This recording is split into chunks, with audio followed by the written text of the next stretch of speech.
Welcome back, everyone. For today's video, we are going to be taking a look at an exciting exhibition match which is being held in Singapore.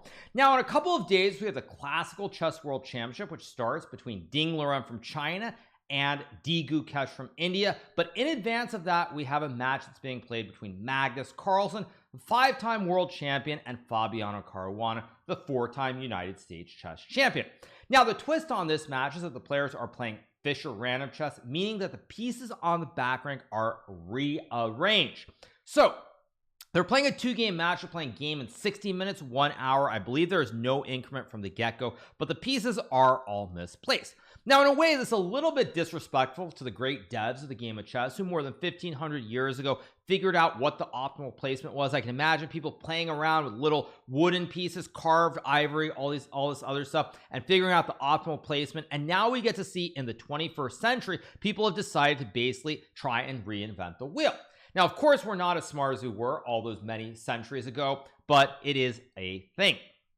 All right, so Magnus and Fabiano playing a 2-game match, Fischer random. Now, they are calling this, of course, freestyle chess. It is a marketing attempt to try and make this into something bigger, create a new name, make it more, perhaps more exciting for sponsors, and it is what it is.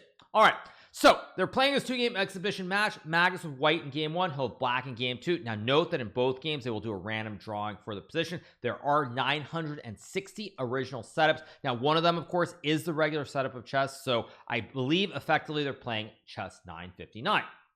All right, so here we go.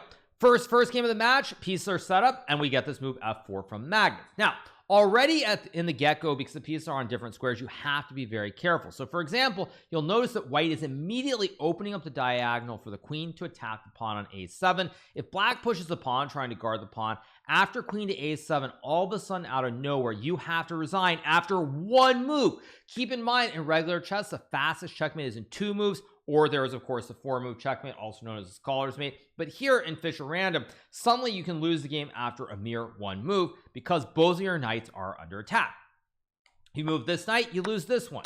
You move this one, you lose that one. So just like that, you're going to lose one of the knights and the game. So this is why you have to be very, very careful in the opening phase of Fischer random to not hang the house and lose very quickly. This is also why for people who are a little bit lower rated, I would advocate with sticking to regular chess because it's very easy to lose control. You don't know exactly what's going on. Nothing is natural, no openings. And this is one of those situations where unless you are an expert chess player, it is very hard to deal with. So Fabiano plays knight b6. Here we get the move knight to c3 from Magnus, and already as I was looking at this game, I was starting to become a little bit concerned for Fabiano's position. Now, the main reason for this is that both the pawns on c7 and a7 are very soft weak points. They're both easy targets here, and because white gets quicker development, bringing out the knight to c3, black cannot simply mirror here with knight to c6, because after knight to b5, you're suddenly in all kinds of trouble and you're close to losing. If you play a move like g6 to open up the diagonal, just to illustrate a point, knight takes c7 would be a classic smothered checkmate. King has no squares available. Additionally, if you play a move like knight to a8 to guard the pawn, now white can simply take the free pawn on a7, queen guards knight, and white is ahead materially. Now, if it were black's move here, for example, you could go knight b4 and you would be better. So this is probably why in the position knight to b6, in my opinion, is already a slight inaccuracy versus going knight c6, specifically because here, now you always have the option to move the knight out right away. Additionally, you'll notice that it might look odd, but the knights on a8 and a1 guard the pawns respectively on c7 and c2 here. So because of that, it perhaps isn't so reasonable. It doesn't actually make a lot of sense to bring the knight out right away. Now, of course, it's easy to say this after the fact. You can kind of see what the weaknesses are, but it does make sense to try and develop. So after knight c3, we get f5 from Fabiano. Magnus plays knight to b3, and now we get to move knight a6. Now Fabiano goes knight a6 because he's really worried about the knight here on b8, and he knows if he goes to c6, there will be this problem with knight b5. So what is another way to develop? So he goes knight a6 thinking, you know what, the knight guards the pawn on c7 here from being attacked, and I can try to jump to b4 and hit the juicer on c2. So Magnus goes d3 here. Now we get to move c6. If Fabiano were to play knight b4 attacking the pawn, white can still play knight b5 here because if you take, I have king d2 attacking the knight, and I win the pawn on c7. So we get c6. Fabiano trying to cut off the jumps for the horse, but now Magnus plays move bishop e3, and already, as you can tell from the evaluation bar, black is in a world of hurt because of this diagonal and the serious weaknesses. So at this point, we're on move number 5 in the game, and Fabiano already has to go in desperation mode, and he lashes out with the move G5. Magnus takes the pawn, and now we get the move E5.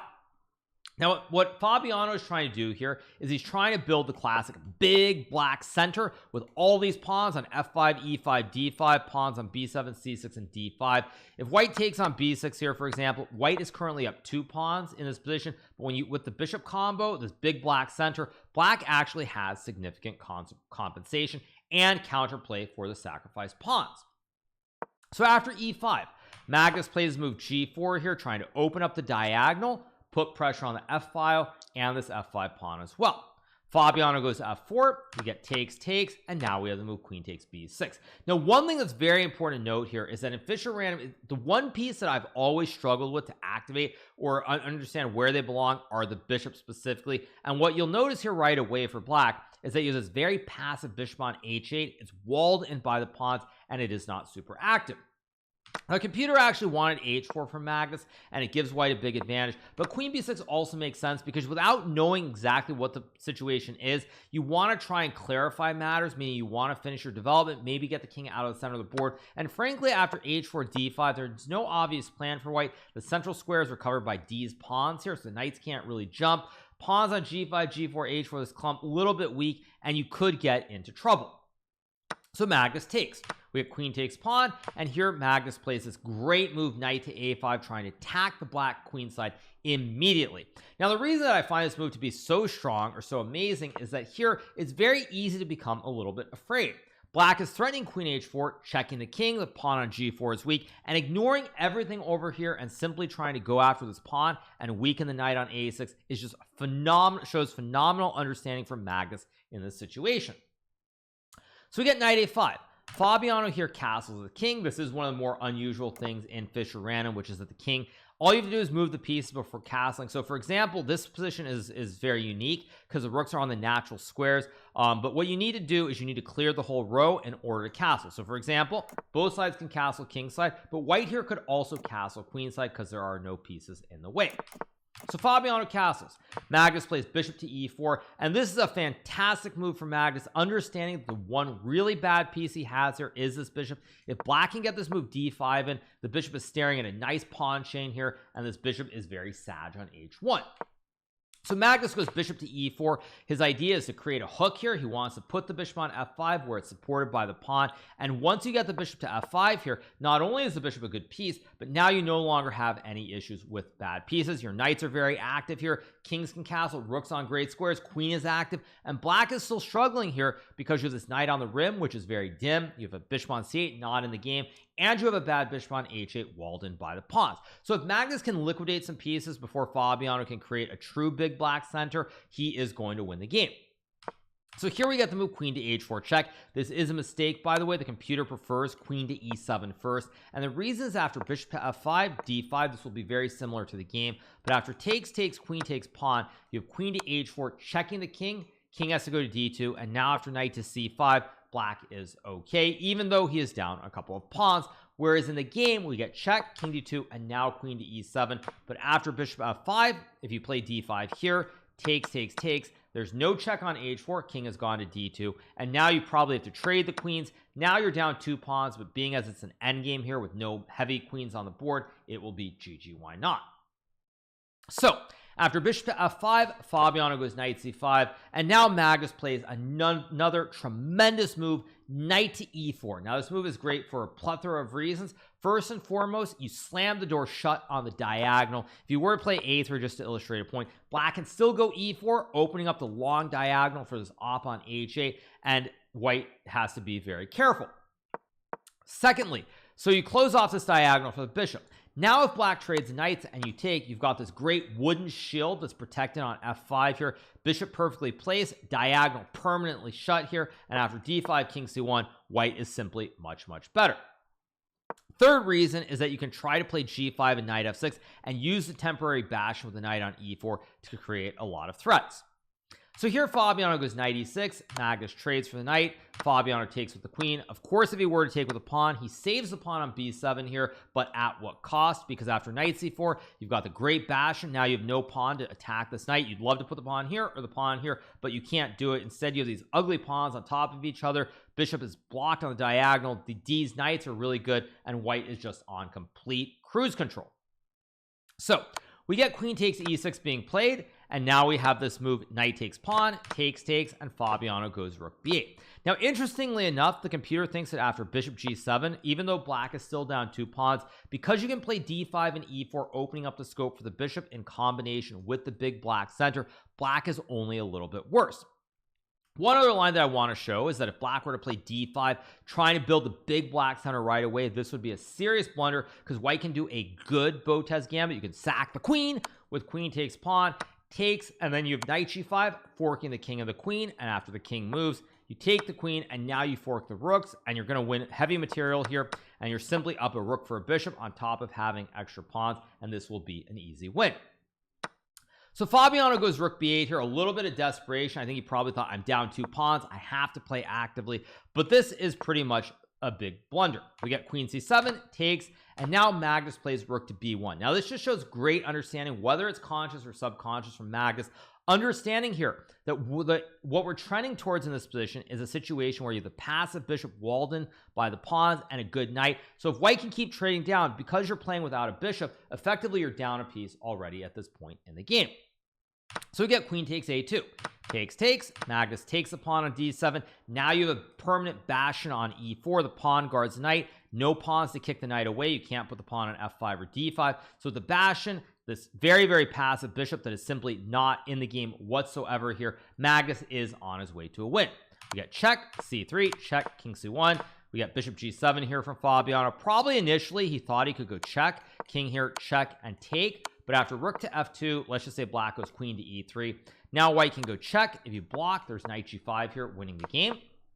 If you go king g7, I take on e5, also winning the game eventually. And it's just very bad. So Fabiano decides to try bishop g7 instead here, trying to create some space for his king, maybe activate the bishop in the long term. But now Magnus finds another incredible move. Queen to e6, king to h8, and rook to f3. And this is really the nail in the coffin, because now neither of these pawns can push forward. Everything is blockaded on the squares. You've got a very bad bishop, and now you're just desperately hoping with the queen and the rook you can somehow attack the white king. If you cannot do that, you are just simply dead lost. So we get queen to c1. Now we get king to f2, queen h1 played by Fabiano, trying to win the pawn. Magnus goes rook to h3, doing the classic rook lift, guarding the pawn, but also creating massive threats towards the pawn on h7 and the king on h8 as well. Fabiano goes to f3, desperation. At this point, he's only got a rook and a queen. You got to try to attack the white king, so he plays f3. Magnus captures the juicer with the pawn, and now we get the move rook b8. Now, probably for a split second, Fabiano thought he might have a chance to save the game here. Maybe Magnus even was a little bit worried because his heart rate did spike around this time. But unfortunately, it is simply a mirage or an illusion here. There is really no threat towards the white king. You're probably thinking, wow, white takes a pawn. You go check, king g3, queen e1 check, block takes, and it's checkmate with the queen and the rook. And white's king is very vulnerable here, right? Well, unfortunately, Magnus happens to be the best player of all time. So even if he might not have seen this idea immediately, he still finds the best resource here, the best move in the position, which ends the game, which is the move g5. Now, the reason this move ends the game is that now, after rook to b2 check is played, king to g3 here, if you check on e1, the king slides up to g4 and then h5. Same thing with rook g2. King slides up to h5, rook guards all the threats on the file, and now white is free to start attacking the black king. So we get queen g1. Magnus goes king to h4. Here we get rook to b8. Only move, by the way, if black were to play, say, rook takes h2. You have queen to e8, checking the king. After bishop f8, queen takes f8. It's checkmate, as the king has no escape square. So in this position, after queen to g1, king to h4, here we have rook to b8 being played by Fabiano, and now Magnus plays the move knight to d6, and at this point in the game, Fabiano simply abandons it. He resigns, giving up all hope here, and the reason is quite straightforward. Here Magnus sets up one of the basic tactics in chess, which you will see in any beginner's guide to the game, or you'll see it maybe in a video about the 31 basic tactics, which is that white is setting up a very nasty threat where you can play knight to f7, checking the king g8, knight h6 check. If you go to f8, there's queen f7 mate, and after king to h8, you can sack the queen here with queen g8, and after rook g8, knight f7. This is what we call the smothered checkmate. The king is smothered in the corner. There are no squares to escape to. It's simply stuck here, and you can't get out of the corner. So the threat of the smothered checkmate is extremely strong, but black really doesn't have anything to stop it. You could go rook to f8 here, for example, or not rook 8, sorry, you could go rook to f8 here, for example, but after knight to f7 check, takes. Again, I'm still threatening queen e8 to win the game. After check, king h5, king is as snug as a bug in a rug, and your king is still getting checkmated. You can still play queen c5 to keep the game going, I guess, but at any rate, white will win in a couple of moves. So after knight to d6, Fabiano Caruana resigns the game. Magnus gets a resounding victory in the first game of this 2-game exhibition match, which is being played in Singapore. Really no doubt at all about this game. I will say, however, this does highlight one of the drawbacks of Fischer Random, which I will say is that there are some positions where you start out with weaknesses immediately, and if you play one wrong move on move 1 or 2, you can simply get pushed around, and it very much felt to me like Fabiano didn't really do anything horribly wrong, but bringing the knight out to b6 on move number 1 was probably inaccurate, and he simply struggled after that. I would say from Magnus's standpoint, shows phenomenal understanding to punish that slight mistake on the first move. So nothing too surprising on that end, but I do feel a little bit bad for Fabiano because tomorrow when they play the second game, they will play with a completely new position, and if Fabiano doesn't get some sort of small pull from the get-go, I could see it being a situation where it feels as though it was a little bit unfair because in one game he just got a worse position, in the other game it was perhaps just a normal equal position, which I think is one of the reasons that if you ask my honest opinion about Fischer Random, while I love the game itself, I don't see it overtaking regular chess anytime soon, simply because there are some drawbacks on top of it being very hard to follow. But even if you make one wrong move on move 1, you don't play games with both colors, there are some of these little issues which do detract from Fischer Random. That being said, of course, it's great to see people testing things out and experimenting with variants. So we'll see what happens tomorrow in game number 2, but at least for right now, Magnus is showing why at the moment he is one of the greatest players of all time. I was actually about to say something about Fischer Random, so you're probably like, one of the greatest? He is the greatest. Well, he is the greatest player of all time, but he is showing why he's one of the greatest Fischer Random players on the planet, and the skills that you take from regular chess do transfer over into this game as well. So that's going to be it for right now. I hope you guys have enjoyed this recap from the first game of this 2-game exhibition match being played in Singapore between Fabiano Caruana and Magnus Carlsen. If you are not already subscribed to the channel, make sure that you smash that subscribe button below, and we'll be back with a recap after the game tomorrow. Of course, the World Championship is starting in 4 days as well, so really looking forward to that too. But I hope you guys have enjoyed this recap. Hope you guys maybe find some inspiration to try Fischer Random if you haven't already. But at any rate, I just hope you enjoyed the entertainment, and I will see you guys all very soon. Have a great rest of your day, you guys. See you. Bye.